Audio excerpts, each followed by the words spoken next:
Welcome back to The Explainer. Today, we're unpacking a story that, honestly, feels a bit unbelievable. It's the wild history of medieval France's Capetian Dynasty. Now, we usually think of royal families as these inevitable, towering monoliths of power right from day one, right? But the Capetians, their rise was the ultimate rags to absolute royalty story. We're talking about a tale of incredible survival, truly bizarre luck, and strategic patience that literally transformed a group of weak, boxed-in lords into the architects of modern Europe. So let's get right into it. Okay, let's dive into this. According to Oxford University, a staggering 75% of all royal families in European history are related to the Capetian Dynasty. I mean, think about that for a second. 3/4 of the continent's historical royals tie back to this one, single, continuous lineage. From the medieval power players all the way to modern constitutional monarchs, this family's DNA is just completely woven into the very fabric of European history. But this brings us to the core mystery we really need to solve today. How exactly did a king without a kingdom manage to conquer Europe? Because back in 987 CE, when the first Capetian, a guy named Hugh Capet, was elected king of the Franks, he was really just a territorial prince. The royal authority he inherited was incredibly weak. His lands were essentially confined to the area immediately around Paris.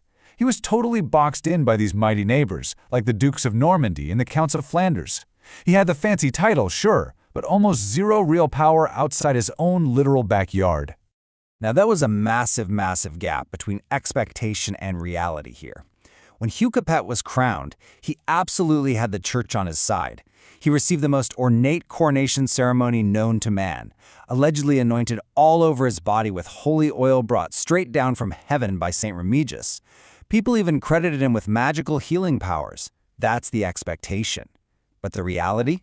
The early Capetian kings couldn't even step foot outside their own castles in Paris without risking being captured and held for ransom by their own vassals. You can get a perfect sense of exactly how the rest of France viewed them through the words of Odo, the Count of Champagne. He was a powerful feudal lord right next door, and he essentially says he wants to control the king, not actually be the king. The Dukes of Aquitania, Anjou, and Normandy, they didn't even really recognize the French king's authority at all. These early Capetians weren't rulers. They were seen as weak arbitrators, basically glorified referees meant to settle territorial disputes between the far more powerful princes of the realm. So how on earth did they survive? Well, it wasn't through brilliant military conquests. Actually, it was through what historians call the Capetian Miracle. And what is that? It's an unprecedented streak of pure, unadulterated biological luck. For over 300 years, from 987 all the way down to 1328, every single Capetian king produced a direct male heir to succeed him. By crowning their eldest sons before they themselves died, they slowly, patiently transformed this weak, elected position into a powerful, hereditary, sacred right. Now, you might be wondering why this biological luck mattered so much in the Middle Ages. It's simple. While France enjoyed orderly, uncontested father-to-son succession, their rivals were literally tearing themselves apart. Take the Crusader Kingdom of Jerusalem. They were constantly paralyzed by succession disputes because they only produced female heirs who sadly tended to die young. Or look across the Channel, where England suffered devastating civil wars, like the aptly named Anarchy, all over succession crises. While other empires bled, the Capetians just patiently preserved and built up their strength. Of course, this rise to power absolutely didn't happen overnight. It took generations of patient survival. For over a century, kings like Robert the Pious and Henry I pretty much just focused on holding on to their tiny patch of land around Paris and fighting off their own lords. But then, when the Duke of Normandy conquered England in 1066, a massive new threat popped up. Suddenly, the English kings were technically vassals to the French kings, but vastly more powerful. It actually wasn't until Louis VI, famously known as Louis the Fat, took the throne in 1108 that the French monarchy finally began centralizing royal authority and waging serious war against this rising English threat. But just as they were really gaining momentum, we hit one of the greatest unforced errors in royal history. Right before his death, Louis the Fat wedded his son, Louis VII the Young, to the greatest heiress in all of France, Eleanor of Aquitaine. On paper, This marriage should have secured massive, untouchable power for the Capetians. But in practice, it was a catastrophic royal mismatch that would set the stage for centuries of endless bloodshed and territorial warfare. Just listen to this spectacular complaint from Eleanor herself. She famously said, "I married a monk, not a king." And she wasn't wrong.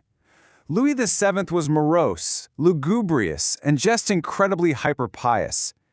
Eleanor, on the flip side, was vibrant, ambitious, and looking for romance.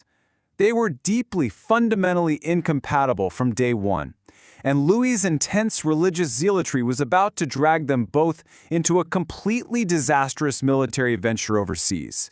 Driven by that extreme piety, Louis VII decided he was going to lead the Second Crusade.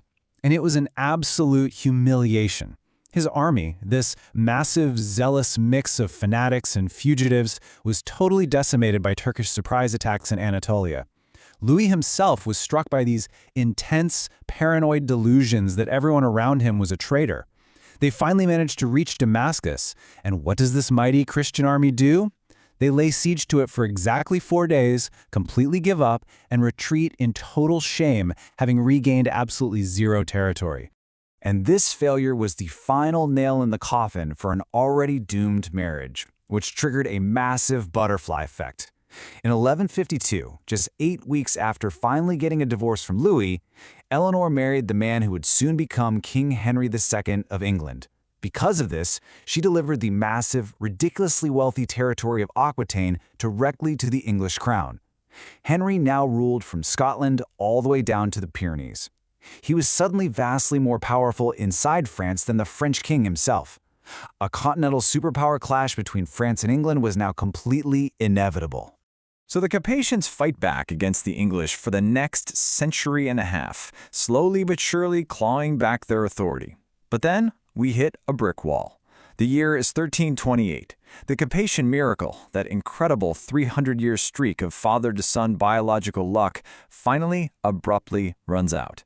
King Charles IV dies without a male heir. That unbroken line of direct succession is completely severed, triggering one of the greatest crises in European history and perfectly setting the stage for the 100 Years' War. So King Edward III of England, whose mother happened to be a Capetian, immediately claims the French throne. How do the French stop an Englishman from taking over? Well, they get creative. The French magnates essentially dust off this ancient Frankish tradition known as Salic law. This rule explicitly barred women, or anyone claiming descent through a woman, from inheriting the throne. By adopting this, they legally reject the English king's claim, and instead hop the crown over to a Papacian cousin, Philip VI of the House of Valois. And later on, when that line ends, it hops again to another Capetian cadet branch, the House of Bourbon. Because they maintained this super strict male line succession, and because they traditionally gave younger sons their own lands to prevent infighting, the Capetian family branched out everywhere, leaving a massive global footprint. They didn't just rule France. Cadet branches of this family ended up ruling the kingdoms of Spain, Portugal, Sicily, Naples, Poland, and Hungary. I mean, they even ruled the Latin Empire in Constantinople and the Empire of Brazil. Even today, right now, King Felipe VI of Spain and the Grand Duke of Luxembourg are direct male line members of this exact same family through the Bourbon branch. Which leaves us with this final, really provocative thought to ponder. Is the geography of modern Europe just the result of one family's incredible luck? From a king who is basically a virtual prisoner in Paris, to a biological miracle of succession, to some very clever legal maneuvering to keep the crown out of English hands, the Capetian survival strategy accidentally built the most far-reaching and successful royal dynasty in human history. It really makes you wonder just how different the map would look today if Hugh Capet hadn't been elected, or if just one generation hadn't produced a son. Thanks for joining me on this explainer. I hope this helped you understand the unbelievable rise of the House of Capet. Catch you next time.